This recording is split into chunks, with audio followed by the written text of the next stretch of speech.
Hey guys, welcome to NFT Hype. I have some friends from EOS DAC here. I don't know if you guys like that introduction or if you're still hanging on to EOS DAC, but it's a great project, so you should. Hanging on But for dear life. I love it. I love the whole concept of DACs, actually. Welcome, guys. Michael Yeates and Saro McKenna, who are launching a really cool project called Alien Worlds on the Wax blockchain.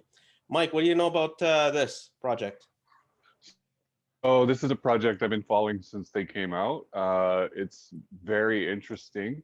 They have all sorts of different aliens and mining tools and all sorts of cool cards that are going to be used in a game, which will allow you to mine and fight and participate in a metaverse that their federation has designed. So yeah, it looks quite interesting, and I played it a little bit myself, and I found the UX quite smooth and enjoyable. So I'm looking forward to delving deeper into it. Cool. Mike, how have you been? What have you been up to with this project? Tell us. Good, doing well. So obviously from EOS DAC, we've brought a lot of our software along, and we kind of we've been producing on the Wax blockchain for what, year and a half now, I think, about that. And we were kind of looking at what we can do on Wax that would be kind of in line with what we're doing on EOS, but more in tune with kind of gaming and NFTs and that kind of thing. And so yeah, over a few cups of tea, we came up with the Alien Worlds idea, which is kind of like DAOs in space, and involved mining and NFTs and DeFi and DAX, and yeah, just kind of mushing everything we know together into one grand scheme. So who was at the table at the tea event? It was Saro, Rob, and myself. Oh, good. Yeah, because we all live fairly close together, so we can actually meet up in real life, which is... Whoa, wait, sorry, you guys meet in real life? Are you a crypto team? Because I don't think that, does that happen? Or... Yeah. So we have actually met each other, it's true. Wow. Rob actually lives in the same city, and Saro is not very far away, so... Wow. Yeah, that is very unique. Yeah, it's handy. You can get a lot more kind of hashtag, I think. So we kind of just thrashed it out over one day and had the general idea, and then I think over the next couple of weeks I'm curious, like depending on how far you dig into certain black holes, there's a lot of alien lore out there. Did you guys tap into any of that for this project, or was it something that you have personal experience with, or just talk about that? So I think Rob was the one who, what was happening for him was that he kept discovering that his kids were charging up all these expenses in Fortnite and other games because they were buying in-game items. And then with everything that we were doing in crypto, he was seeing that, NFTs were on chain, and that was like a really great and natural use case for crypto. So that's when he began to get really into what were these games that his kids were playing, what else was out there. And so Rob, I think, has really been the one who's been, I mean, in a sense, I think sometimes I think of him as a creative director. So like he will come up with, why do we need Aoshi? So Aoshi is our intelligent, ancient AI guiding force, who is like a godlike figure within the game who can come and give us information that we need or come and guide us in certain ways. He's the one that has the kind of vision for the different land types and how all of the NFTs fit together. And I think, Michael, you were the one that added the Bitcoin mining algorithm being the way that we got the information about Trillium. So we're kind of paying homage to some preceding projects in our foundational lore. Yeah, I think this works well. I think, Rob is definitely the creative / the imagination behind a lot of it. And then, we've both sort of added our own little touches. And obviously I wanted to use all the DAC stuff that we had previously. So because we've got the DAC factory on EOS and we wanted something a little bit similar on Wax. And then we kind of came up with this idea that it would be planets and NFTs. And I hope that it can be kind of something which can teach people a little bit as well, so that we can get more people exposed to running a DAC and being involved in a DAC than have been before. Yeah, that's kind of how I proposed it to Anders. I said it's basically like a virtual DAC simulator, right? And you're kind of making it fun so people can learn it. There's no reason why we couldn't create everything that we've created but not have it in the space setting. It could be the real world setting where each planet was a collective or a company or whatever, you know. Yeah, and I think actually over time we expect that the planets might not all be in a space setting. So if you think about it, each planet could have its own look and feel. Some planets could be set even more in the future, but actually some planets could even be set in the past. There isn't really a reason why that can't happen, because each planet can be its own community and can even create its own interface, user interface. So they don't have to even use our user interface. So they can be plugged into our tokenomics, but be very much their own community with whatever they probably had pre-existing coming into alien worlds. And how do you guys decide on planets, like how many there are and that kind of thing? Little known fact is that originally there was 7, but we scaled it back to 6, and I think the main reason for that was that it just fit nicely onto the screen. It fits Graphics. more, yeah, it fits nicely more than 7. So 6 is, I think, it's a good number. It's not too high and it's not too low. And I thought there was 3 that you guys were starting with. 3, no. Oh, it's 6. Originally it was 7, became down to 6. And I should know the name of the one that was got rid of, but I forget it at the moment. Well, what are the names of the 6? Let's see if you can get that. IP. Google. I've got it right here. Alien Worlds. You know them, Michael. Magor, Neri, Naron, and Belis. Yay. And where do those come from? They're actually exoplanets. They are actual planets that exist that have been named by various bodies. We didn't realize, but they kind of give the rights for naming planets to all different kinds of people, and so some of them are from different countries and some of them are from different sort of communities and everything. So yeah, they are actual real exoplanets. How would you guys explain the gameplay on this? Sorry. Michael, you do that. No. So I would describe the gameplay as it's very layered gameplay, and it's kind of a bit like life. You know, there's different roles that you can take, and you can be a miner, and you can just be quite happy mining along and just doing your own thing and earning your trillium and earning NFTs every day. But then if you want to sort of start getting involved with planetary governance, then you can be the player who's running as a leader of the planet. And then your game is essentially to try to attract votes and to try to attract stake. So you've got to start thinking really out of the box about how you're going to do that. Like, how are you going to get people to vote for you and actually stake trillion towards your planet? So there's going to be some sort of incentive there for them, and what that is down to you. So and then beyond that, there's other games. There's like a fighting game, and there's probably other games we will bring along in the future. So if you don't want to run for governance, you can play those games as well and earn trillium and NFTs. But then if you're expert at being a planetary governor, you can start going a little bit further than that as well, where you start to mess around with the contracts which run the planets, which we don't expect anyone to do straight away, but there is the opportunity there to kind of sculpt how votes are created and how planet governors are elected. So there's kind of like a meta level above everything as well.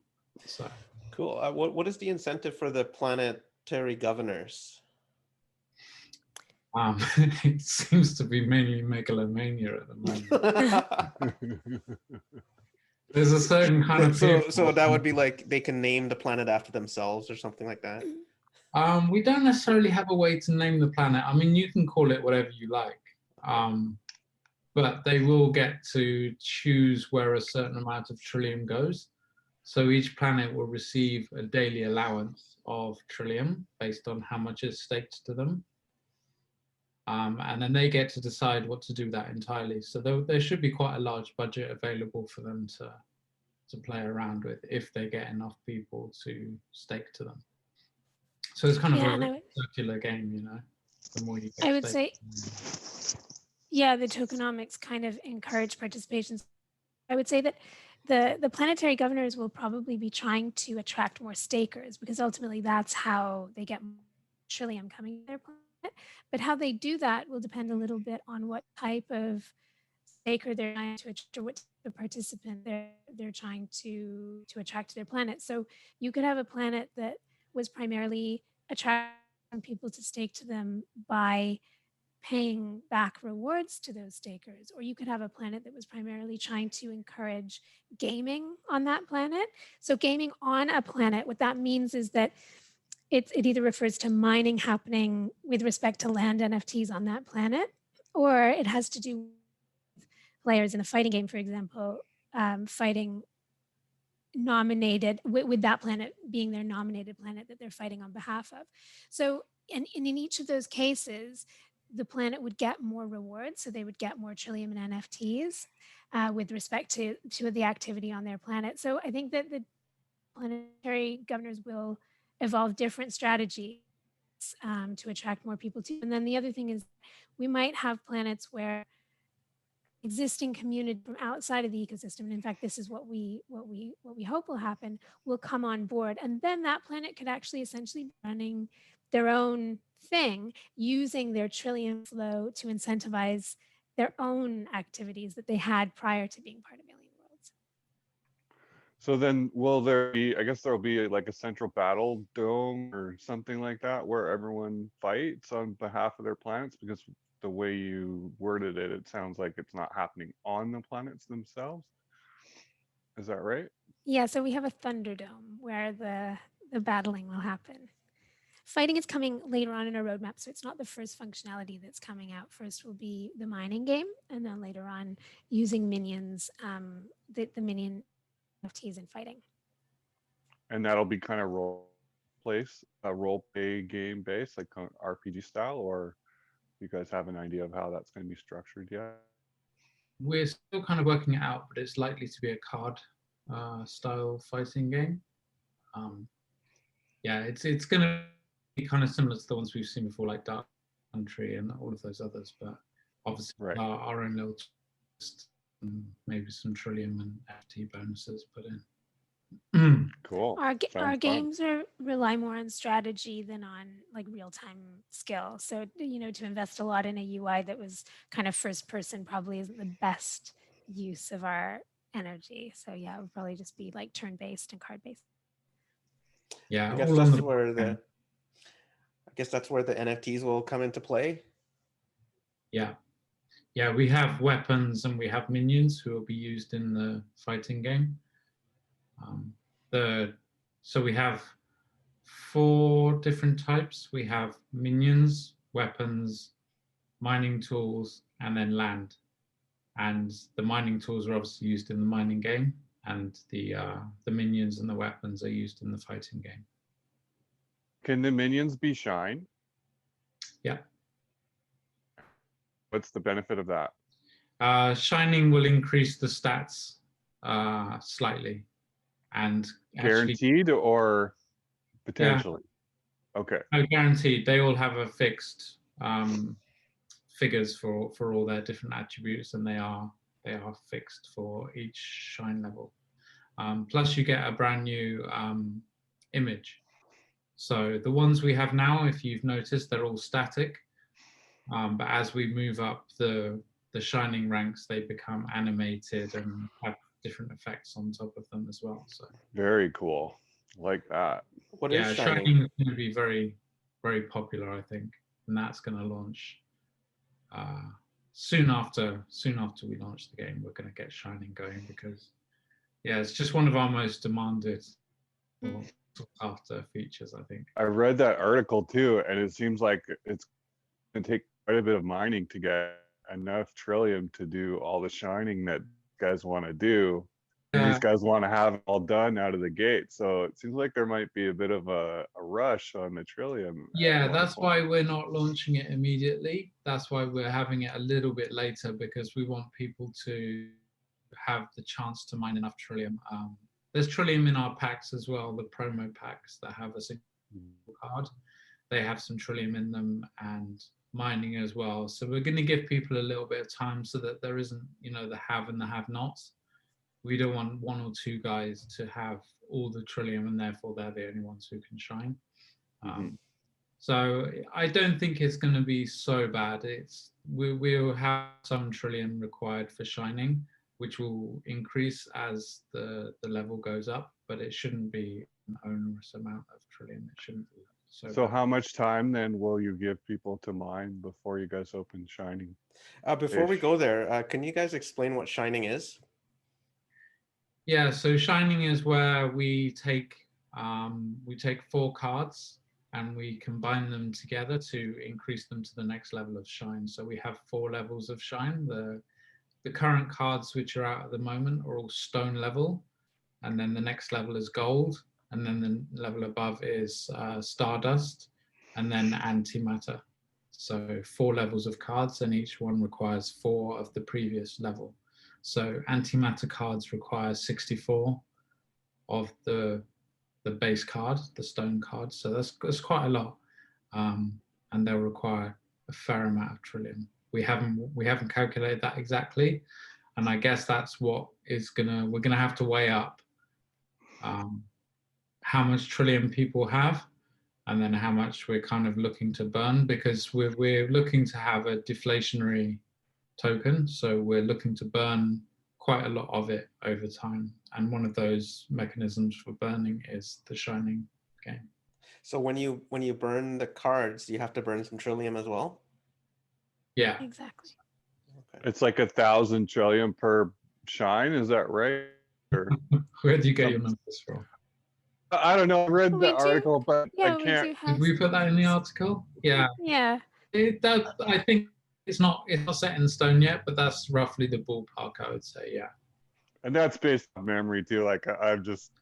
Yeah, ballparking. it increases for each level, or it will increase for each level, and I guess that's roughly the ballpark. So we have to kind of see how much people are getting from mining and how many people are mining and everything, and just give them a little bit of time before we open the shining. Talk about Trillium a little bit. What's the supply on that? So 5 billion supply, and then 5 billion tokens are locked in a locked box, which releases at a very slow rate of 0.025% of the remaining box per day. So it turns out in the first year something like 440 million Trillium getting released into the ecosystem out of the locked box. And then out of the actual 5 billion, so you can think of that a bit like inflation, because it's growing the supply very slowly over time.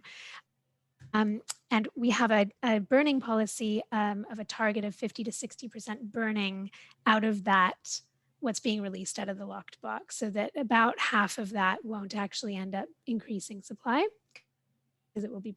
And then out of the 5 billion that we really think of as supply, that's getting divided up between explorers, incentivizing developers, the team, some is going into a foundation, and there's a token allocation associated with that. Oh, cool. What kind of timeline do you? Sorry, what kind of timeline do you figure the lockbox will release over? Like, well, because it's a proportion of the remaining box per day, it actually never goes down to 0. But okay. I think it halves over about 8 years. Yeah, something like that. It was, yeah. It's a long-term project before it really goes down to low levels. Yeah. So the idea is that we're releasing some Trillium into the system all the time to help people to do what they want to do and to grow whatever it is that they want to grow within the ecosystem. But we're also burning some of it so that we don't end up with, you know, just people's value disappearing. Mm-hmm. Is there going to be a pair somewhere on an exchange? It's Like it already might on Alcor. There's These are- already wax These are really Trillium on just Alcor. these are just items that we hope that people will use and enjoy in what we're building. within the game. Yeah, we're But excited. that we're offering- they're standard tokens, they're standard wax tokens, and we'll actually bridge it across to Ethereum as well. So we will have the token movable between the wax and Ethereum blockchains. So I think that's one of the really, and I think that's really, really significant. So Michael created the first Ethereum wax bridge. And what that does is it allows somebody to store their Trillium as an ERC20 token on Ethereum, because that's a place where it makes sense often to store your liquidity. But it also allows someone then to use Trillium within the game as a wax token. Oh, cool. For all the things that you actually need to be able to use it for within the game, like shining and other fees and so on. So we think of ourselves as a Ethereum project with a layer 2 solution on wax, because you know our token is an ERC20 token, but then a lot of the functionality is actually just, you know, being run on wax. Yeah. So is there an equal ERC20 supply then on Ethereum of Trillium, or how that works? No, the total supply is a billion, and it moves between the two. That it can never be more than a billion between the two in existence at once. So does it sit in an escrow contract or something like that then, and get wrapped? Yeah, basically it will sit either on either side in a frozen contract whilst it's on the other chain. So each chain technically has a billion tokens, but some of them are inaccessible at any one point. So the accessible tokens are always 1 billion between the two. Cool. Yeah. So I mean, that's part of our project as well. We've realized that, you know, the wax community is great.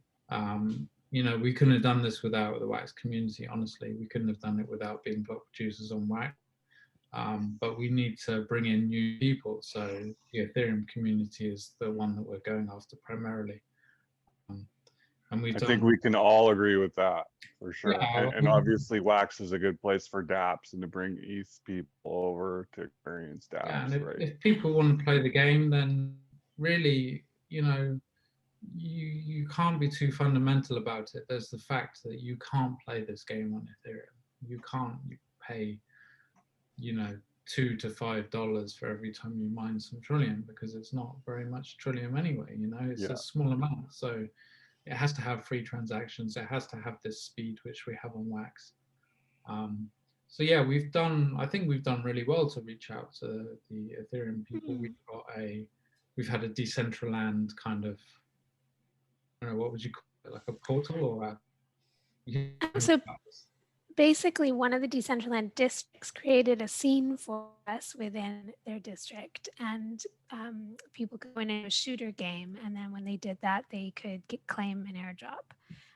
That was DC Metaverse Studio who did that with us, and I think it was really popular. It did surprisingly well. You know, I think we had a lot of people coming along, and they could interact within Decentraland and then sign up for a wax wallet, and then it kind of all just crossed between the two, so that they received their pack on the wax blockchain after doing the action on the Decentraland. So I heard people really like the shooter game too. I haven't got a chance to check it out myself yet, but yeah, I think it's finished now. But it was surprisingly popular, and I think we've brought quite a lot of new people into wax. Like a lot of new signups have come. I need to do some analysis on who's come in and where they've come from, but it definitely seems like we have well over 100, 150 new accounts created from Ethereum people. So That's awesome. Just from that one, yeah. We hope to kind of Yeah. do more with them. And there's been other outreaches into various ETH communities as well. So we have the ETH ambassador program, which has been doing quite well. So yeah, it's definitely going quite well this time for the land sale. People Yeah, are we interested. really also we look to Sandbox as well as a great project that we're kind of learning from and how they've grown and built. So yeah, we'd love to kind of reach out a little bit more to them too.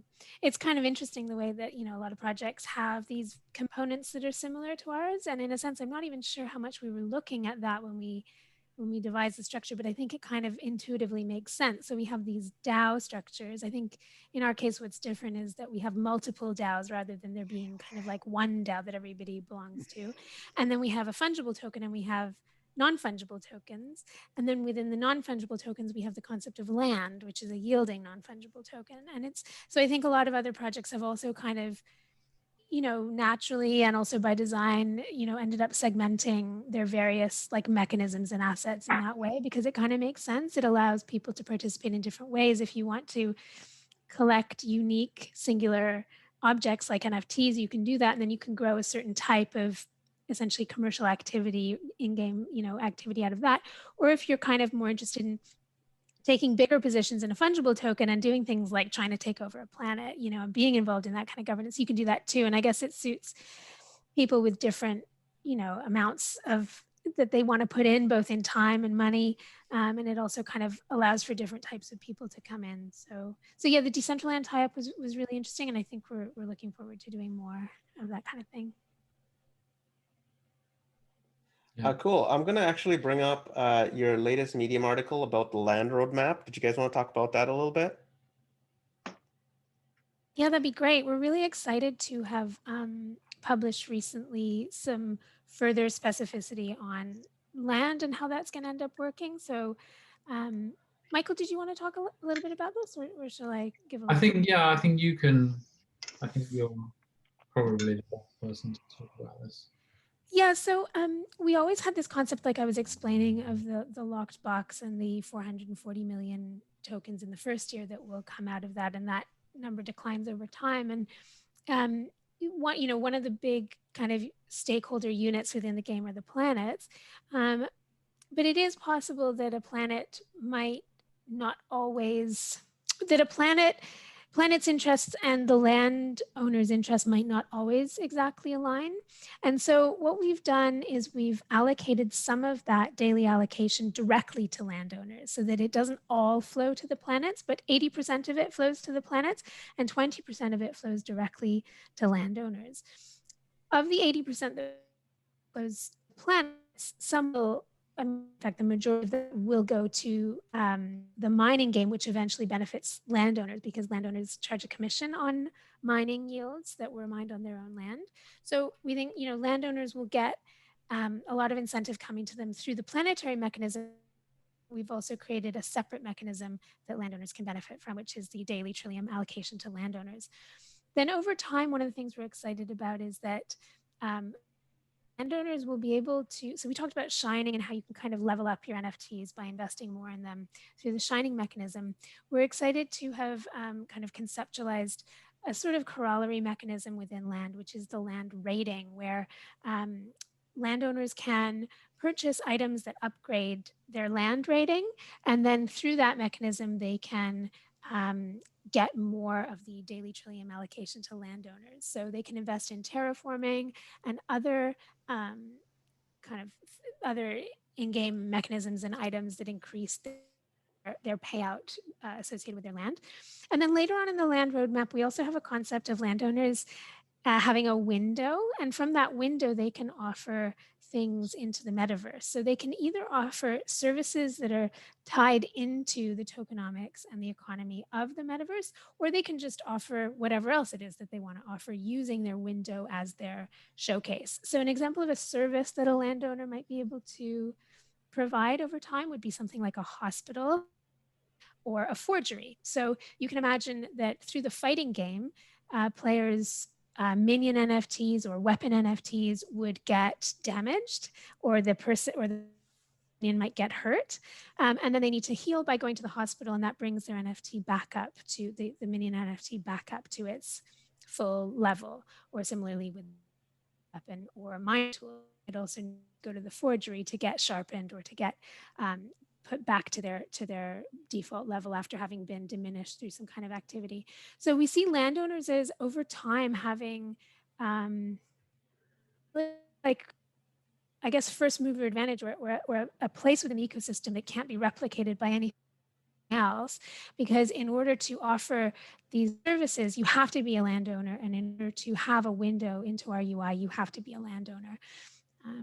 So yeah, we're excited to kind of have laid that out in a little bit more granularity and to build that out over time, so that by buying land now, you're giving yourself the opportunity to participate in the metaverse in a way that you can only do by being a landowner. So if I own land, then can I, and I have a window, can I basically build a store that I can offer anything that I want in that store, kind of thing, like NFTs or something like that? Yeah, that's the idea. Yeah, that you would be able to sell NFTs, and we would probably provide the software to sell NFTs, but also you would have the flexibility to kind of put anything you like there as a web page. Not quite any. Well, you know, yeah, within reason. We don't want any crazy stuff there, but yeah. So yeah, this is another one of those. It's another level of the gameplay that I forgot to mention earlier. So you've got the planetary governance, you've got the, you know, the miners and the game players, and then you've got the people who are landowners, and they're kind of playing their own little game as well for trillium domination and maybe to buy up more land. So I took a look at the land pack, and there's 8 items that come in there. Yeah. Not every item is going to be land, right? So what are the other items going to be? So there's one piece of land, which obviously is, you know, it's the big ticket item for the pack. But then it also comes with some standard cards. And the only difference between this and sort of earlier packs that we've sold is that the probabilities of receiving legendary and mythic items are higher. So they're actually higher than with the standard pack, but otherwise, Interesting. the same kind of thing. It's the same cards that are coming out. There's no extra cards like we had with the rare sale. So the rare packs have the X dimension cards in there, but the land pack don't have any different cards. They just have higher probabilities of higher cards. Because we've realized that there's probably too much rare in the world. So the rare is a bit lower and everything else a bit higher. But when you say the other 7 cards are just standard, I mean, there's still probabilities of getting most rare type of NFTs in there. They're just, you know, not as likely as, but yeah, as you say, there's higher probabilities of those rare NFTs than there were in the previous sales. Sometimes I wonder if we priced it too cheap, actually, for that reason. That's very possible. We'll find out on Friday, I guess. We'll have to have someone to blame. Yeah, I mean, Friday and Saturday is going to be very interesting. So, I mean, Friday's when it starts, but it typically doesn't really get going until the next day. So Saturday morning. Although we don't know that this time. I mean, it could be all over by Friday. We never know. I mean, we really don't know actually in this case, because land is a very different type of NFT than the other ones, and there are only 3,000 of them, you know, on these planets. So I suppose in that sense, it's a lot rarer than the other NFTs were. So we don't quite know what how the auction will end up going. Yeah. Can you talk about why you guys went with the Dutch auction sale structure? So I think like the first thing was that we wanted it to happen over time and to allow for people to go in at different price points based on their judgment about how it might go. And I think that there's something essentially like dramatic and live about an auction, and also something quite dramatic about that descending price point, because you're kind of waiting to see when you're going to jump.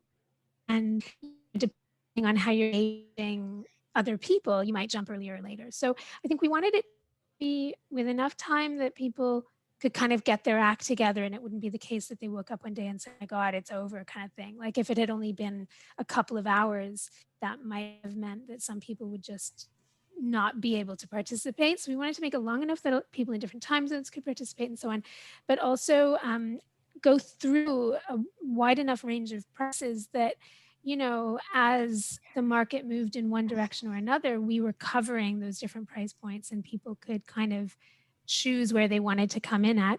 And then what was really great was Michael coded the ability for us to also have pre-orders. So even though it's a live auction, what happens when you pre-order is it's like you're putting in a bid at the price level that you're specifying, and it will only get executed if the price goes to that level in the auction, right? So let's say I put in, it's a little bit like an option in that sense. So you would, you know, let's say you would put in an order at price point 12. That's you thinking that we will make it down to price point 12, but if we sell out at price point 10, your order will never get fulfilled. So even though it's a pre-order, it's not a guaranteed sale. It doesn't mean that you're definitely going to be able to get the pack at that price. It's just almost like a pre-bid at that level. So I think that was pretty genius of Michael to be able to do both the kind of live auction side and the pre-order. And I hope that it allows people to people who want to be able to think about things a bit more and like place it at the level that they want, they can do that ahead of time. And then people who just want to know what the market's doing and how it's going and how it's actually happening live, they can do it live. Let's see how much of a genius he is. Now, let's say, so if I were to put in an order for the last item there and someone else came after me, is it an order? Does mine get fulfilled before his? Yeah. Okay, yeah. so you are a genius then. Yeah, if there's only half of them left to fulfill the remaining orders, it's processed in order. Yeah. Okay. And Good. it processes the pre-orders at the beginning of that period, right? Yeah.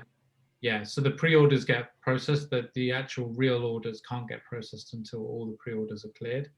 So it's not the case that somebody could be really quick and get in before the pre-orders. The pre-orders are always going to be processed first. Okay, so what you're saying is pre-order now as soon as possible. At the highest price point possible, because yeah, I mean, you've got to really think about, because it is a game, you know, it's like a game it's between us and you, and it's between you and the other. The others as well. Like, when are other people going to bid? Are they going to outbid you? Are you going to end up with nothing? You know, so you have to think about what is your highest price rather than what you kind of like, because everybody wants the lowest price. You know, obviously everybody wants that, but historically they haven't always come off. You know, I think the first sale we sold out a few periods before, so there were some people who. They receive refunds, obviously. You get a refund at the end, but you don't receive that until after the sale. But yeah, I mean, when you asked then, why did we do it? I had to think, I was like, why did we do it? But I remember one of our main goals was that it's always been that we would like to bring in other people from outside the wax community. And you have to remember what the timing was when we actually did it, which was kind of like just after GPK 1. I think there weren't many other sales, were there, Saro? There was basically GPK was the kind of one that was there. Yeah. There was a few others maybe. So we'd looked at it and we'd seen that basically if you're a wax guy and you're like us and you don't do anything all day but wax, you know, it's very easy to be there at like 12 o'clock. Whereas other people have to work and they have actual jobs and lives and all these kind of things. So that's really kind of factored in very heavily, is that we want people to have time to come along and put their orders in. That's why we've done the pre-orders as well, because there's I think we've had it up for 8 days now, and we've had a lot of people coming in, and always we'll have people coming along later and saying, oh, I missed the whole thing, you know, and that's not really very fair to everybody. So yeah, one of our key goals was to bring in as many people as possible and have as many people involved, and not just have the die-hard wax people who we love and who will be included, but we need to. Yeah, we don't want two guys buying up 1,000 packs each and you know, to other people for a markup. So yeah, we try to make things as fair as possible and as inclusive as possible. I think it's great. Yeah, it's an awesome feature. I think other sales should have that as well too. Yeah, and everything's an experiment, you know. We don't know that this is the best way to do a sale, but you notice that we've changed things slightly from the very first sale. I think the first sale had 12, was it 12 periods? I think it was 12. It was a little shorter the first sale. Yeah, so we made And it a then- little bit longer because we had, and actually the first sale we messed up because we didn't realize that Yeah. the biggest audience was actually America, and we didn't look at when the Yeah. finished. So it actually finished in the middle of the night, or it came It towards was like the 4 kind of- a.m. or something. I Yeah, was up so we had, super late. yeah, we had loads of Americans in the next day going, oh, I went to bed and I woke up and it's all over. So we're like, oh yeah, we'll try to make it finish a little bit earlier for those guys as well. So Yeah. it's all a learning experience, and we're just tweaking things every sale that we do. We're changing the parameters. So hopefully we can find something that works well. Essentially what you're doing is you're building a community, right? Just like token holders that you had from EOS DAC as well too. So I'm sure you've had a lot of learnings across the projects. Yeah, this whole industry is just a bunch of learning, and nobody should be too afraid to make mistakes. That's the way I see it. There's going to be mistakes, and we can recover from them and we can tweak it for later. So yeah. Yeah, and I think that's true. That's one of the reasons why we were really keen to include the DAO structure and concept as a key part of this, was because we have over 2 years of like live weekly experience within a DAC, as they're called, Right. but a DAO. And so I think like to feel that all of that experience wasn't somehow being transplanted into this new project, that would have been a bit of a waste, both technically because we're using mature software that's been in use for 2 years and is bug free from that perspective, but also in terms of like the human learnings about how a decentralized autonomous community kind of like changes and grows over time. Yeah, so that experience has been invaluable. Do you guys envision like, I always, whether Michael knows it or not, I give him some ideas once in a while. Do you envision like the planets having their own DAC factory page one day? Anything You mean is like them? possible. Yeah, I mean, I don't like to look too far in the future. I like to think of like, let's get this mechanism itself, and then that kind of develops its own life, and then we'll see what that does. You know, it's kind of, rather than trying to plot out everything that will happen in the future, I like to just focus on the first thing, which is just getting these planets out and getting them to have their own things. But yeah, certainly each one could have their own DAC factory. They could have their own NFT factory. They could, hopefully they'll do things that we can't even imagine, or, you know. So I think it's worth saying that the whole metaverse is itself essentially a DAC factory, right? Because each planet is a DAO. It gets its own fungible token, which it can go off and do whatever it wants with, right? And that token is its DAO token in the sense that it's the governance token. It tracks voting power and the multi-sigs within the DAO, but it's also just a tradable token, right? So the first thing is that the metaverse itself is a DAC factory, like in the way that you're describing.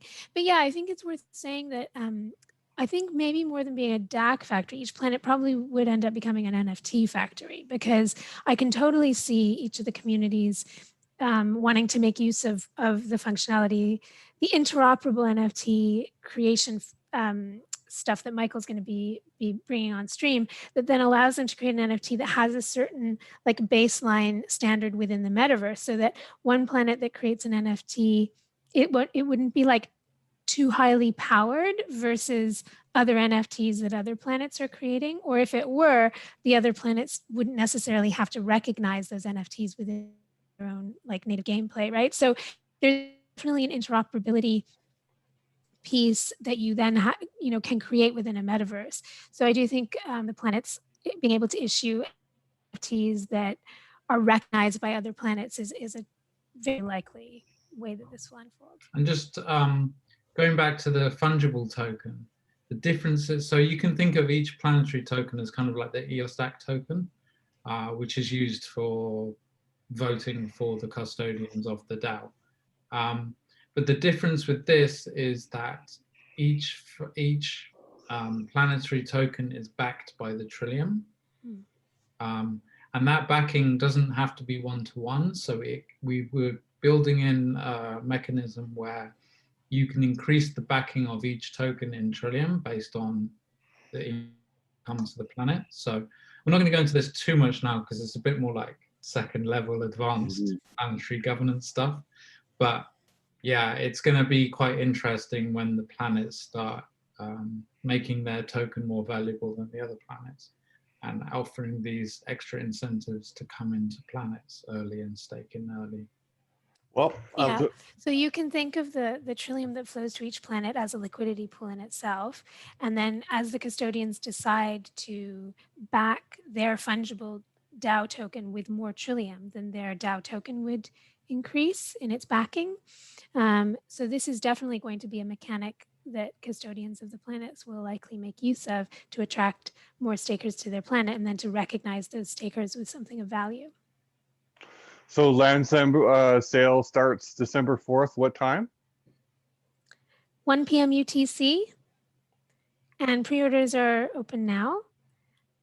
We also have a really friendly Telegram. I mean, although I've been working in crypto for a while now, I seem to remain a perennial newbie in many ways, which includes pretty much anything technical, essentially. And so, like, if anybody has any questions with respect to how to do a pre-order or how to make that Ethereum payment or even how to set up a Wax Cloud wallet, anything like that, we really do have a friendly Telegram and we really are just like answering any questions that people have in there all the time. So please feel free to come in, say hi, and ask any question, no matter how big or small. great. I will put your links in the description of this video, and looking forward to being part of the community. I really like what you guys are doing, and I know Big Mike is probably already one leg into the black hole, and I have a toe I'm in breaking there. stuff. I'm You're already breaking stuff. Yeah. So. Cool. Yeah. So I'm looking forward to it, guys. Good job so far. Thanks so much, you guys. Thanks for coming on, guys. It was great to meet you and talk to you guys. Nice to be on with some fellow Canadians. Very much so. Have a great day. Thanks. Cheers. Yeah. Cheers, guys.